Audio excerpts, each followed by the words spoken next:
and went looking for it, like the woman in the first parable. Or called up my neighbors, hey, I found my lost coin. Oh yeah? Sounds good, yeah. We'll have lunch sometime. Like, but I'm sure we all have lost something, or something dear to us. And the overwhelming joy that came with it. This is the joy God experiences. This is the joy we are called to experience. In fact, we are commanded to do this. Love your God. Love your neighbor. How many remember back to the Bosnian War? We were forced a no-fly interdiction over Bosnia. There was a pilot shot down. His name was Scott O'Grady. And he was missing for 5 days, and all of a sudden he was found and rescued. It's like there was a whole revitalization of nationalism. I was so happy to see this man get rescued after being gone for 5 days. Or at the beginning of the Second Iraq War, there was a woman by the name of PFC Jessica Lynch, and she was captured. And then there was a press conference, and no one said the generals didn't say what the press conference was about. And it says, we found an American soldier. And wow, this is great that we actually brought somebody home. Or how we rejoice when trapped miners are rescued. Or how we are saddened when there's no hope for their survival. We experience it as a nation. Do we experience it in our own lives, in our own families? There's this one picture, an image of Christ that I've seen in some depictions, where you see Christ actually carrying the sheep across his shoulders, you know, as in our parable in the gospel. And that's what Christ does. He carries us. You know, and a sheep is not necessarily a light animal. He's heavy. I always think about that one song, he ain't heavy, he's my brother. That's what Christ is to us. He is our brother. He carries us. That's what the story of our main parable is all about. Probably the most well-known parable in the gospel, the prodigal son. I always wondered what the word prodigal meant, because we always seem to use that term a lot, but we never know what the definition is. Well, just indulge me a little bit from Webster's. Of course, I Googled this online. Characterized by profuse and wasteful expenditure. In other words, he was a recluse. Dad, give me all your money. Give me the share of my inheritance that is due to me. Father relented. And there's one thing that most people don't catch, is that the father gave the inheritance to both his sons. The prodigal son and the elder brother that stayed behind.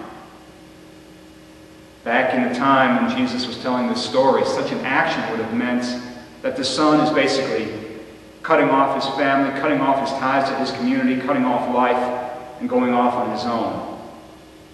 The greedy brother, though, he's taking his own share too. He's staying at home. Let's not forget the other brother. And what happens to the prodigal son? Well, we all know the story. Basically, he hits rock bottom. And the old saying goes, is when you hit rock bottom, there's only one place to go, and that's back up again. So he decided that he would go home to his father. The father, upon seeing the son returning, he ran to his son. But the break that son made with his family, with his community, the father was actually running to protect him, because the villagers would have been hostile toward the younger son returning. So here's the father running after his son. And for a man in the Middle East, that in Jesus' time, to run, to show his legs, that would have been a disgrace. But the father sets the example. He hastens to the edge of the village. He preempts the villagers' reaction by embracing his son, kissing him, returning him, son, welcome home. Father sets the example of love, going against the norms of the times. The younger son turned away from his community and from God. Moses intercedes, as we heard in the first reading, before God. The father intercedes for his son before the hostile village. But what of the other son? This is the other son is always forgotten about sometimes, because we hear about the prodigal son. But this is a story about the whole family. So often forgotten, he becomes angry, going against that commandment of love.